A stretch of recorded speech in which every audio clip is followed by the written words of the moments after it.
60 years after Martin Luther King Jr.'s I Have a Dream speech, racial justice advocates say that dream has not yet been achieved. Instead, Black Americans continue to face economic, social, and systemic racism. In his new book, Never Forget Our People Were Always Free, A Parable of American Healing, former national president of the NAACP, Ben Jealous, issues an impassioned plea to end racism and restore humanity. Ben joins me now to talk more about his book and how the stories he shares in it can be used to create a more racially just society. Ben, thank you so much for joining us today. Thank you, Cheyenne.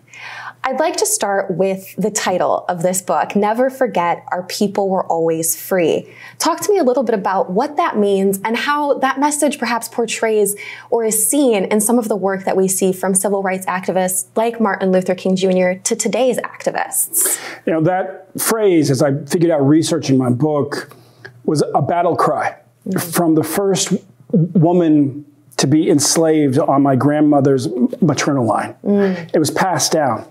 And eventually people stopped really interrogating it. But the other thing that strikes me is it's really an echo of her cousin, my grandmother's cousins to Thomas Jefferson, you know, who, when he wrote the preamble to the U.S. Declaration of Independence, said something very similar. You know, all men are created equal and endowed with certain rights. This was just sort of like a more colloquial way of saying the same thing.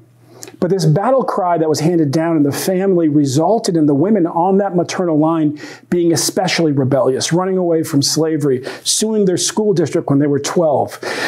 And it was really, even though my grandmother didn't understand what she was saying because 3 out of her 4 grandparents had been born into slavery, it was the steel in her spine. My job as her grandson was to dig through the DNA, dig through the history, and figure out where this battle cry came from and what it meant when it was first said. And I'm wondering if you could talk a little bit more about that family history of yours, because from what I understand, it's a very particular type of history that you have, and it's very important to who you are and the work that you do today. Yeah, you know, it's both my parents were civil rights activists. Their marriage was against the law in 1966. They had to get married in D.C. because it was against the law in Maryland, and then they had to leave Maryland. With that said, they both came from very old families. And there was a moment in researching this book when I figured out that both Dick Cheney, Vice President Dick Cheney, and General Robert E. Lee were my cousins. And it made the country feel very small. It also gave substance to Dr. King's assertion that we're all interconnected in a common garment of destiny. That we're all, at the end of the day, one American family. And the sooner we act like it, the better off we will all be. What was it like seeing that, learning that history of your own, this Confederate General who, that name brings so many emotions to so many Black individuals. What was that like for you to recognize you have a connection to him? Yeah, it shook me to my soul. I literally had to walk away from my computer. And then it got harder. My grandmother's grandfather was her hero the way she was my hero. And my grandmother was this crusading Black social worker.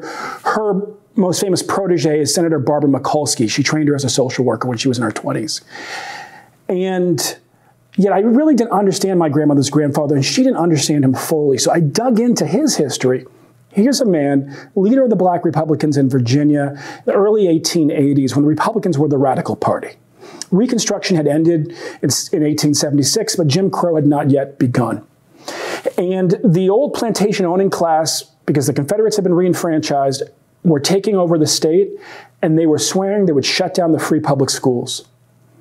And whites rebelled first. They fled the Democratic Party. They started their own party called the Readjusters. They said, readjust the terms of Civil War debt so we can keep our public schools.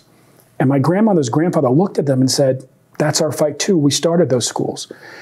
Well, he joined up. His political partner, the founder of the Readjusters in Virginia, was General William B. Mahone, former Confederate general that my grandmother's grandfather considered a war criminal, because that man 15 years earlier had massacred an entire Black regiment that surrendered. And yet my grandmother's grandfather had been fighting the Klan for 5 years. The Klan were the clients of the old plantation owning class. They were attacking working class whites too, who were rebelling.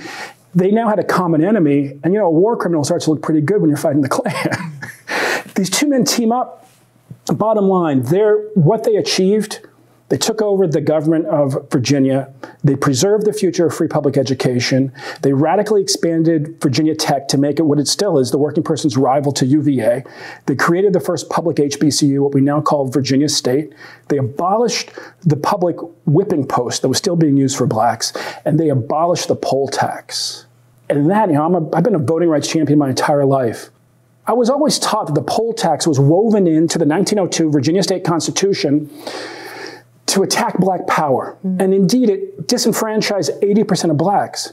What I didn't also realize, it was actually also an attack on a much more recent multiracial populist rebellion, the Readjusters, who were 15 years after the war, because it also disenfranchised half of whites. Imagine if we had been taught as children that there was a time when the old Confederate soldiers and the freedmen got together and took over state governments in the interest of all their families. Imagine that we had been taught as children that the poll tax wasn't just an attack on black power, but on the combined power of poor whites and blacks rebelling together. Our whole mindset might have been different. That's what Dr. King was trying to teach us at the end of his life. He was not assassinated leading a desegregation effort. He was assassinated trying to unite the poor across color lines to assert their common dignity and win a better future for their children. Yeah. It's interesting because Never Forget Our People Were Always Free is, above all, it is about race. Yes. And about racism. But within that, you say that there are 3 big lies about race. Yes. Can you talk a little bit about what those lies are and how they affect our ability to come together and achieve this dream of Martin Luther King Jr.'s? The biggest problem we have is a problem of memory. People tell us it's always been this way. We're inclined to believe them. I was taught politics at Columbia University by Charles V. Hamilton. He is the co-author of Black Power with Stokely Carmichael. And he would always say in class, politics is a lot like physics. Something in motion will return to its original state. So our problem as Americans is we repeatedly forget the original state. When we say, well, how was it in the beginning, we think of maybe the TV series Roots, or now it would be Django, or 12 Years a Slave. Invariably, they show slavery at the end. He said the end is not the origin is the beginning. And he said, young Mr. Jealous, in the beginning, it was not slave rebellions, it was colonial rebellions. It was white, or really, white wasn't even used as a term then, it was European indentured servants and African slaves rebelling together. He said, that's where we're headed back to. Doing the chronology for the book, one of the things that struck me was that the notion of race that we grew up with as a color caste and a vestige of an old colonial order was created in the early 1700s. The Virginia colony was started in the early 1600s. The American experiment had been going for 100 years before we switched from a very old definition of race, which basically meant tribe when applied to people, to this color caste system. And the question was, well, why would the colonial enterprise embrace it? Well, the answer appears to be because they tried using the military to suppress European indentured servants and African slaves rebelling together. That didn't quite work. They tried new laws. That didn't quite work. So they reached for the hammer that is culture. We say in organizing that, when people are trying to diversify their company, we say you got to focus on culture. Culture eats management for lunch. You've got to change the culture if you want to really create an inclusive company. It works in reverse too. You have a colony, you have 2 groups rebelling together. You need to divide them to conquer them. Culture is always your best weapon. That's really powerful because I think about where we are at this particular time. I think we can all admit this is a very polarizing time in our politics, and it has resulted in a very culturally polarizing time as well. And we're seeing it when it comes to schooling and this fight to keep so-called critical race theory or actual critical race theory from our schools. Some might argue that your book and the things that you're saying is critical race theory and shouldn't be in our classrooms, that this is the antithesis of what America is. How might you respond to some of this backlash as we approach this time of trying to get these experiences, these stories that you go into, out into the public? This is our history. This is the history of Virginia. This is the history of black people. This is the history of white people. This is the history of African slaves, of European indentured servants. It's absolutely what we have to understand. I actually don't know a second grader that anybody's ever tried to teach critical race theory to. It's like an arcane set of ideas that's taught to law students. I do teach at a law school. It is taught at law schools. People that they use it, I think, because those three words scare people. Critical, that's a scary word. Race is a scary word. Theory scares a lot of people. Put it all together, yikes. No, this is American history. And we all need to know our history. It is important to the sons and daughters of Confederates to understand the full history of their ancestors. It's important to the sons and daughters of slaves to know the full history of our ancestors. And it's especially important that we understand, as I also figure out researching my book, that our ancestors often understood that they were part of the same family. Mm. When my grandmother's grandfather walked out of slavery, he knew that he was walking out of his uncle's house. His uncle was his owner.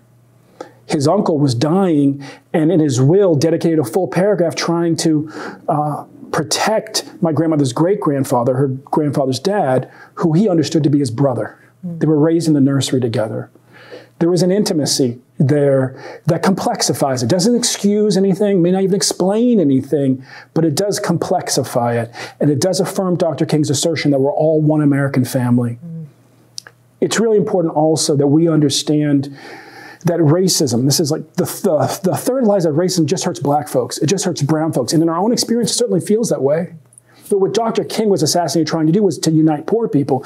And his explanation was racism is used to divide and delude y'all. Mm. Try to convince the poor whites that they're better because they're white. Try to convince black folks that those folks will never join up with them. Well, if you accept that racism is used to divide people, then it follows that it hurts everybody who's trapped in poverty. Because if they can't unite, they can't change their position. Well, there's almost twice as many whites trapped in poverty as blacks. Yeah. Ergo, it hurts numerically even more whites than blacks in the biggest way, which is to impoverish people for generations. Yeah.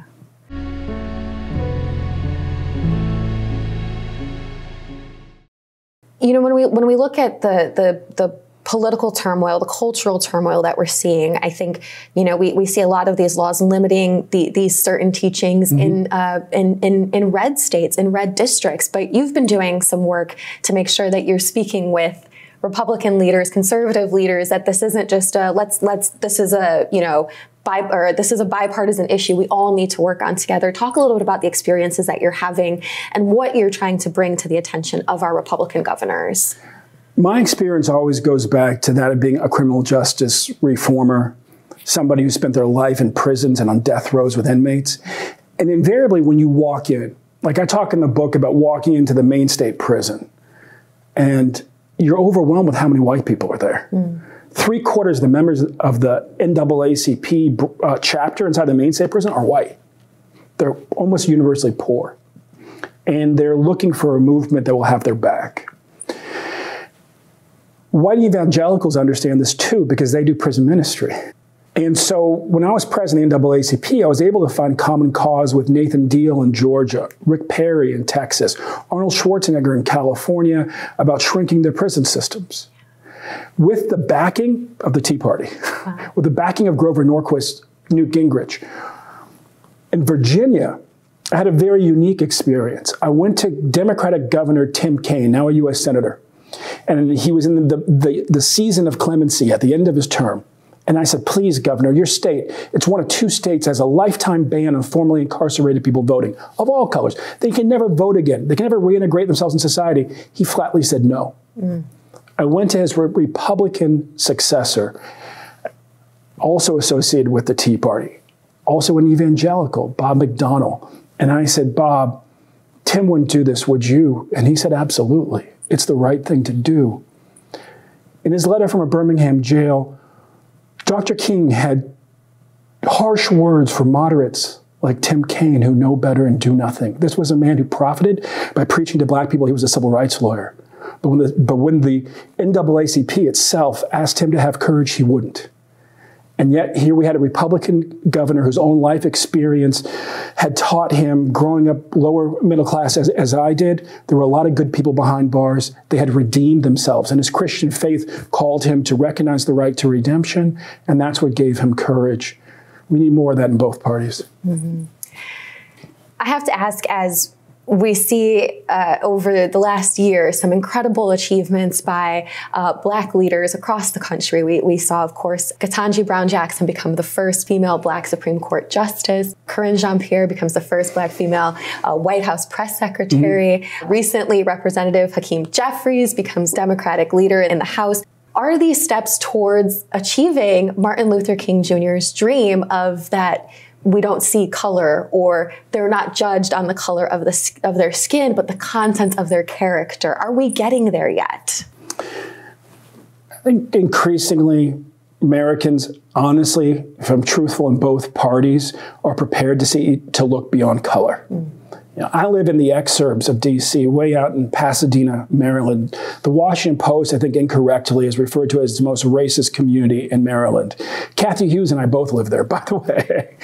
And when you're down at the local YMCA, you'll see people in like kind of Trump movement T-shirts with Black grandchildren. They're investing every weekend in.